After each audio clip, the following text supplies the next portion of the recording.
hatinya. Alhamdulillah. Okay. Alright. Jadi insyaAllah kita tengok sini 2, 6, 6, 6. Okay. 6. Ya, Pada betul. teori ni kita nak kena betul-betul faham. Kita nak kena betul-betul faham. Sebab apa? Sebab bila kita belajar ni, teori tu, bila kita faham, tak semestinya praktikal kita boleh buat. Tapi teori ni yang penting. Dulu. Dia kena terfaham dulu teori. Baru boleh buat kepada praktikal. Kalau teori tak faham, praktikal dia akan jadi apa? Dia akan jadi, saya dengar tu, ustaz tu baca macam tu. Saya dengar orang tu baca macam tu. So Oh, dia ikut, betul, dia ikut, betul. dia ikut. Dia Dia ikut. ikut tanpa waste, tanpa panduan. Orang kata tanpa waste, sesat jalan kan? Okay. Jadi Al-Araf tadi kita dah tengok. Okey, bahasa Muqatta'ah. Yang dimulakan dengan huruf Muqatta'ah. Jadi Ustaz akan share pada slide tadi. Yang kata tadi kita dah sama-sama tengok. Dekat bawah tu kita ada latihan sama-sama buat lah. Kita sama-sama fill in the blank. Kita sama-sama cuba isikan. Alright. Kat sini ada latihan-latihan dia. Tadi Alif Lam Mim. Okey, secara latihan dia macam Ustaz kata kita masukkan nama dia. Nama yang pertama sekali ni apa? Alif. Alif. Hmm. So Nampak. okey. Lepas tu kedua dia huruf apa? Lam. Lamun. Bukan mengelamun, lamun. Lamun. Jangan lamun mengelamun, bukan lamun, lamun. Lamun. Okey. Lepas tu kemudian ialah huruf Mim. Mim. Okey, mim. Alright. Mimun. Okey, tulisan. Mimun. Ustaz tulis pakai mouse. Okey, alright. Jadi macam ni cara dia. Kita tengok sini alif ada kira 2 lah. Kira 2. Lam ni kira apa harakat? 6 harakat. 6. Kemudian mim ini apa harakat? 6. 6 harakat juga. Okey, tadi kita nak sekira benda yang tadi. Okey, jom kita buat sama-sama.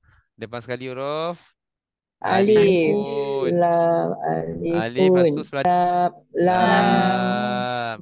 Okey. Sebelah kiri dia apa? Mim. Mim. Mimun. Mimun. Mimun. Ni apa ni huruf sekali, ujung sekali? Ro. Ro. Ro. Okey. So sekarang ni ada berapa harakat ni? Alif apa harakat? 2. Dekat ni Okey, lam apa harakat?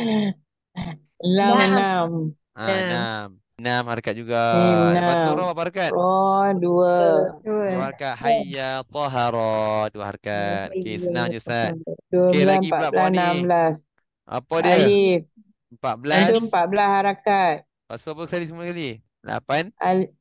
16. 16 Okey. harakat. 8 campur 8 kan 2, 2, 6. Mana 18, 6 lah. 16, sorry. Okey, alif.